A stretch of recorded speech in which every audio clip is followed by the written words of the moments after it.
കുറുപ്പട്ട മില്ലെന്താ അടച്ചിട്ടിരിക്കുന്നേ? എനിക്ക് അത്യാവശ്യമായിട്ട് കുറച്ച് ഗോതമ്പ് പൊടിച്ചിട്ടുണ്ടായിരുന്നു. അടച്ചെന്നോ? ആര് പറഞ്ഞു അടച്ചെന്ന്? ചെറുക്കൻ അവിടെ ഉണ്ടല്ലോ. എന്നാലൊന്ന് വന്നു നോക്ക്. ഊൺ സമയം ലഞ്ച് ബ്രേക്ക് എന്നൊരു ബോർഡും തൂക്കിയിട്ടുണ്ട്. തനിക്ക് സ്ഥലം മാറിപ്പോയതായിരിക്കും. ഞങ്ങളുടെ ശ്രീകൃഷ്ണ ഫ്ലോർ മില്ലിന് ബെല്ലും ഇല്ല, ബ്രേക്കും ഇല്ല. കറണ്ട് കട്ടില്ലായിരുന്നെങ്കിൽ രാത്രിയും കൂടെ ഞാൻ പൊടിച്ചെന്നെ, അറിയാമോ? എന്നാലൊന്ന് വന്നു നോക്ക്. വാ. ഇതെന്തൊരു പറയുമായും? ഈ കൊച്ചു കഴിവറവൻ എവിടെ പോയി? എടാ ശ്രീകൃഷ്ണ. അയ്യോ എന്താ ഇതിനാണോടാ ഈ നട്ടുച്ചയ്ക്ക് മില്ലടച്ചിട്ടത്? ശ്രീകൃഷ്ണ എന്ന് പേരിട്ട് എല്ലാം വേണം ചവിട്ടാൻ. പിന്നെ ഞാൻ ഈ ഗോതമ്പിന്റെ കൂടെ പൊടിച്ച് പട്ടിക്കിട്ട് കൊടുക്കൂടാ. ഇരുന്ന് മുഷിഞ്ഞല്ലേ? ഇപ്പൊ വരും.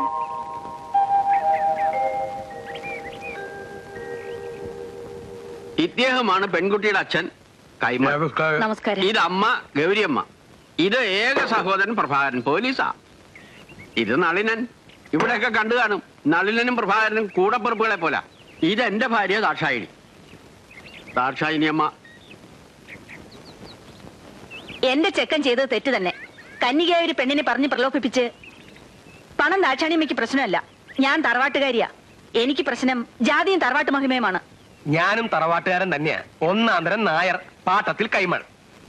പക്ഷെ നിങ്ങളുടെ ഭാര്യ ജാതിയിൽ സമമല്ലെന്നാണല്ലോ കേൾവി. നിങ്ങളാരാ? രജിസ്റ്റർ ഓഫീസറാ? ഞങ്ങളുടെ ജാതി മതം അന്വേഷിക്കാൻ? 10-35 വർഷം അതെല്ലാം അറിഞ്ഞു തന്നെയാ ഞാൻ ഈ മനുഷ്യന്റെ കൂടെ താമസിച്ചത്. നിങ്ങളുടെ മോൻ എന്റെ മോടെ പുറകെ നടന്നതും വിളിച്ച് മില്ലിനകത്ത് കയറ്റിയതും അവളുടെ ജാതി മതം ചോദിച്ചിട്ടാണെന്ന് മോനോടും ചോദിച്ചേ? അതെ അമ്മേ, ഞാനാ. പുരുഷ സ്ത്രീയുടെ പുറകെയല്ല, സ്ത്രീ പുരുഷന്റെ പുറകെ പോകേണ്ടത്. ഞാൻ എന്റെ അച്ഛനെ കണ്ടല്ലേ പഠിക്കേണ്ടത്. അത് നിന്റെ അമ്മയുടെ തറവാട്ട് മഹിമ ഉണ്ടാ. തറവാട്ട് മഹിമ ഉണ്ടെന്ന് നാഴിക്ക് 40 വട്ടം പറഞ്ഞാ പോരാ, മറ്റുള്ളവർക്കൂടെ ബോധ്യപ്പെടണം. എന്താ ബോധ്യപ്പെടുത്താൻ? ദാക്ഷാണിയമ്മേ, കൂടുതൽ എന്തിനാ സംസാരിക്കണേ? നിങ്ങളുടെ അഭിപ്രായം എന്താ വെച്ചാൽ അത് പറ. സമ്മതം പറയമ്മേ. എനിക്ക് ലീലയെ ജീവന് തുല്യ ഇഷ്ട. ദാശാനമ്മേ, ഇവരെ തറവാട്ട് മമ്മിക്ക് ഒരു കുറവുമില്ല, ഇനിയൊട്ട് കുറയുമില്ല. നിങ്ങൾ ഇതങ്ങ് സമ്മതിക്കണം. സ്വന്തം കാര്യത്തിൽ ഇത്രയ്ക്കൊന്നും ആലോചിച്ച് കാണില്ലല്ലോ. ഉണ്ടെങ്കിൽ ഈ കുരുപ്പിനെ നിങ്ങൾ കെട്ടുമായിരുന്നോ? കുരുപ്പല്ല, കുറുപ്പ്. ശരി, എനിക്ക് എന്റെ ചെക്കന്റെ ജീവിതമാ വലുത്. അവൻ ഇത് തന്നെ ഇഷ്ടമെങ്കിൽ അത് തന്നെ നടക്കട്ടെ. പിന്നെ ഒരു കാര്യം, വിവാഹത്തിന്റെ എല്ലാ ചെലവും ഞാൻ വഹിക്കും. ഉർവശി ശാപ ഉപകാരം. ആ കാര്യത്തിൽ ദാക്ഷാണിയമ്മ വാശി പിടിക്കരുത്. കല്യാണ ചെലവൊക്കെ ഞാൻ നടത്തും. അത് ഞാൻ സമ്മതിക്കില്ല. ഞാനും സമ്മതിക്കില്ല. കൈമൾക്ക് അങ്ങനെ താല്പര്യമെങ്കിൽ അങ്ങനെ തന്നെ കൂടെ നടന്നോട്ടെ. അതാ നല്ലത്. അച്ഛൻ എന്തായി പറയുന്നത്? ദാക്ഷായണിയമ്മയ്ക്ക് ഒറ്റ മകനല്ലേ ഉള്ളൂ. അവരുടെ ആഗ്രഹം അതാണെങ്കിൽ അങ്ങനെ നടക്കട്ടെ. അച്ഛൻ സമ്മതിക്കേ? സമ്മതിക്കുന്നേ ഇല്ല. സമ്മതിച്ചു. സന്തോഷമായല്ലോ.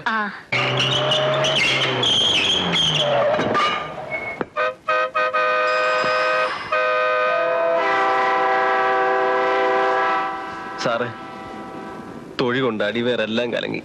ഒന്ന് മൂത്രമൊഴിക്കണം. ചെല്ലേ.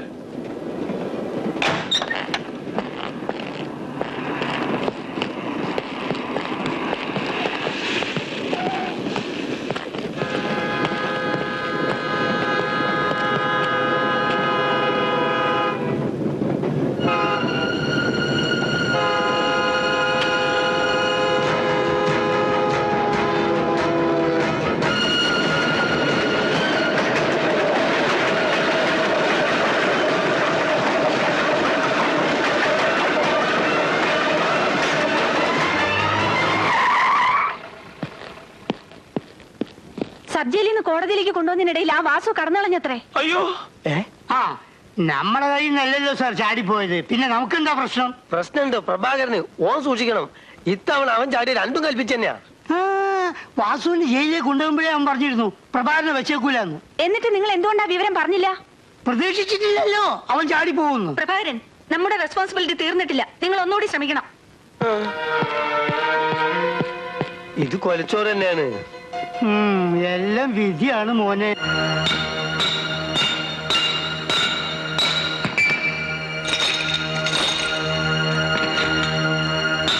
നീ എന്നാ ജയിലിൽ നിന്ന് ഇറങ്ങിയത്? കഴിഞ്ഞ 15-ാം തീയതി.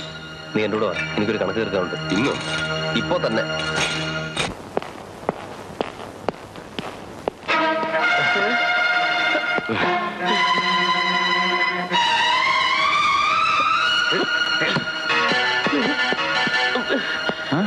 ആ വാസു വരുന്നുണ്ട്.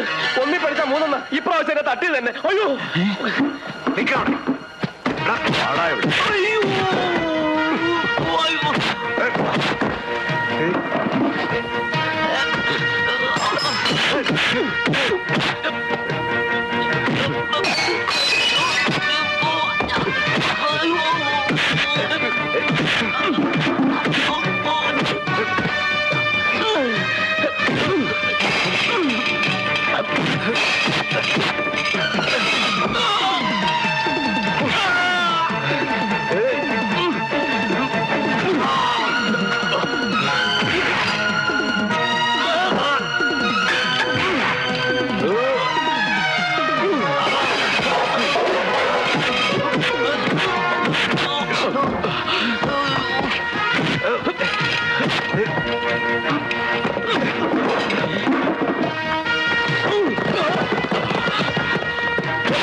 വണ്ടി വിട്ടോ അവരെ കേട്ടല്ലേ? ഓഹോ കേറ്റി.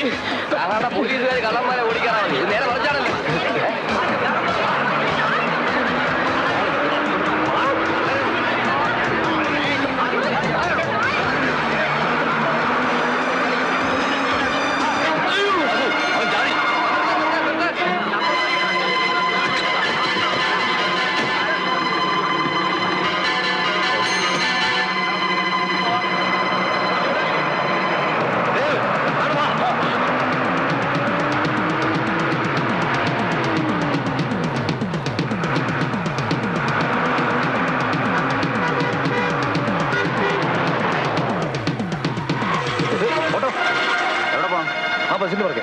സ്ഥലം പറയടൂ.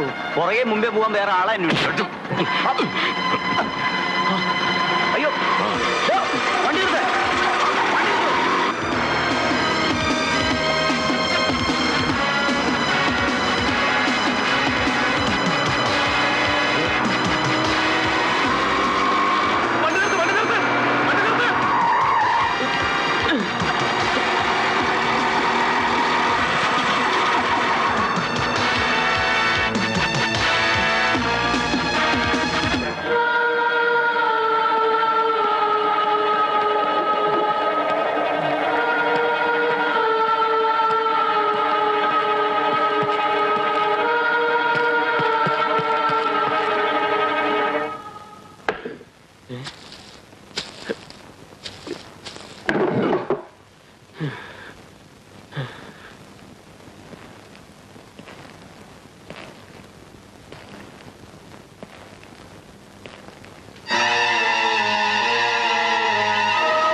ഞാനെന്തിനാ ഇയാളെ തൊടുന്നത്?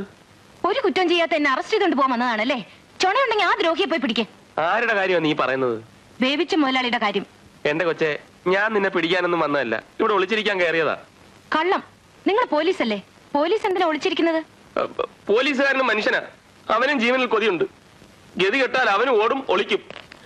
ഒരു കള്ളനും ഒരു ഭീമനും കൂടെ എന്റെ പറയാൻ വരുന്നുണ്ട്, എന്നെ കൊല്ലാൻ. അവൻ ഈ ഭാഗത്ത് എവിടെയെങ്കിലും കാണും. ഇന്ന് നമ്മൾ അവന്റെ കാല് തല്ലി ഓടിച്ചില്ലെങ്കിൽ നാളെ അവനൊരു പടയുമായി വന്ന് നമ്മുടെ കഥ കഴിക്കും.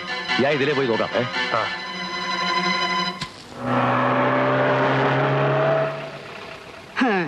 ഇത് പട്ടി ചന്തയ്ക്ക് പോയതുപോലെയായി. ഇനി അങ്ങോട്ടാ പോവാ? ബസ് കയറി കണ്ടെന്നല്ലേ നളിനം പറഞ്ഞ്. വാസുവിന്റെ കൂടെ കൊല്ലം നാണുണ്ട്. മിക്കവാറും പ്രഭാകരൻ മയ്യത്തെ നമുക്ക് കിട്ടുള്ളൂ. നിന്റെ തിരുവാതിര കൊണ്ടൊന്നും മൊഴിയാതെ. തിരുവാതിരയല്ല, സംക്രാന്തി. ഒന്നും ഉണ്ടായിട്ടോ.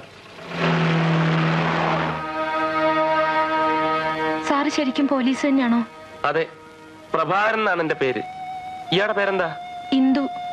എന്തിനാ ഇവിടെ വന്നത്? ബേബിച്ച മുതലാളിയുടെ ആളുകളെ പേടിച്ച്. ബേബിച്ച മുതലാളിയോ?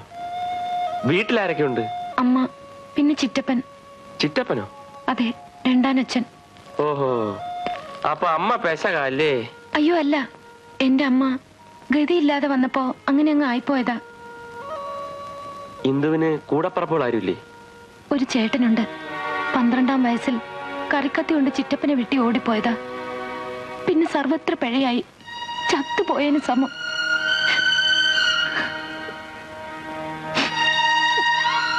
ചേട്ടന്റെ കാര്യം ഓർത്താണോ കരയുന്നത്? ആങ്ങളെ ചൊവ്വായിരുന്നെങ്കിൽ ഇന്ന് എനിക്ക് ഈ ഗതി വരുമായിരുന്നു. സാറ് പോലീസല്ലേ, എന്നെ രക്ഷിക്കാമോ? ഞാനോ? ഞാനെങ്ങനെ രക്ഷിക്കാനാ? എനിക്ക് എന്റെ വീട്ടിൽ പോകാൻ പറ്റത്തില്ല. ചിറ്റപ്പൻ അമ്മയെ അടിച്ച് ചതച്ചിട്ട് അവിടെ എനിക്ക് വേണ്ടി കാത്തിരിക്കുന്നുണ്ടാവും. ഒറ്റയ്ക്ക് നടന്ന ആ ബേബിച്ചിന്റെ ആൾക്കാർ എന്നെ പിടിച്ചോണ്ട് പോവും. എന്തിന്? നീ അയാളോട് എന്ത് തെറ്റ് ചെയ്തു? തെറ്റ് ചെയ്യാൻ സമ്മതിക്കാത്തോണ്ടാ അയാൾക്ക് എന്നോട് ദേഷ്യം. നടന്ന എന്താണെന്ന് വെച്ചാ നീ തുറന്നു പറ. എന്ത് ചെയ്യണമെന്ന് നമുക്ക് പിന്നീട് ആലോചിക്കാം.